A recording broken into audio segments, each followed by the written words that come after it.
जय राम जी की जय। श्री सीताराम महाराज की जय। यदि प्राणी को आत्मसात करना है कुछ चीज़ें, तो उसको चाहिए कि प्रभुमय जीवन जीने का अभ्यास करे। प्रभुमय जीवन जीने का अभ्यास करते करते उसका ये अभ्यास एक दिन पूर्ण अभ्यास में परिणित होगा, और जिस दिन पूर्णता में परिणित हो जाएगा उसका ये अभ्यास, तो परमात्म दर्शन में ज़्यादा विलंब नहीं होगा और वो अपने गंतव्य तक पहुंचने में सफल हो सकता है।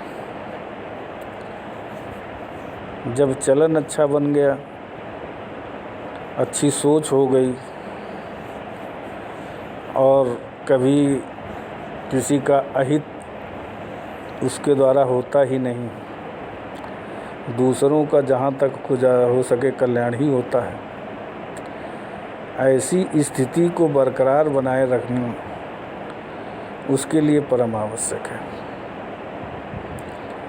आत्मनिवेदन भी परमात्मा से करना है तो इसी श्रृंखला में करना चाहिए। भगवान परमात्मा यत्र तत्र सर्वत्र उसकी मौजूदगी है और हम उनके हमरा ही हैं।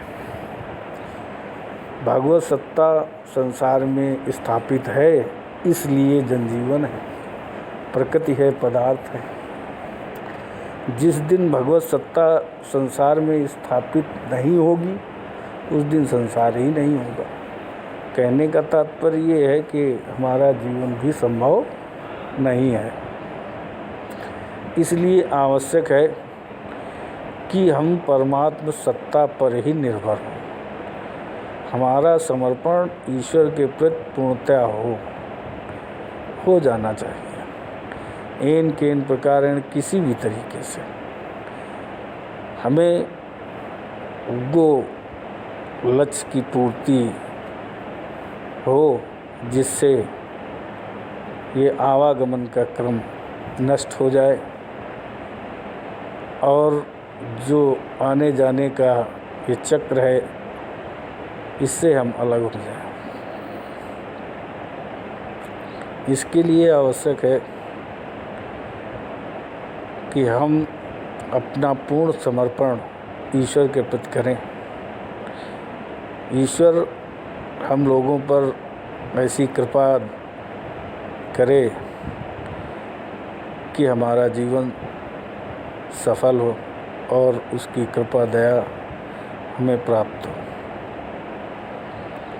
मूल मंत्र ये है कि अपना निवेदन करना है तो प्रभु से ही करे, 2 शब्दों में कर दे, कल्याण हो जाएगा। कैसे कि भगवान हमारे जीवन का उद्धार न जाने कब होगा, दुर्दशा पूर्ण इस जीवन का कल्याण न जाने कब होगा। ये मोहन मूर्ति परमेश्वर की दीदार न जाने कब होगा, भगवान हमारे जीवन का उद्धार न जाने कब होगा।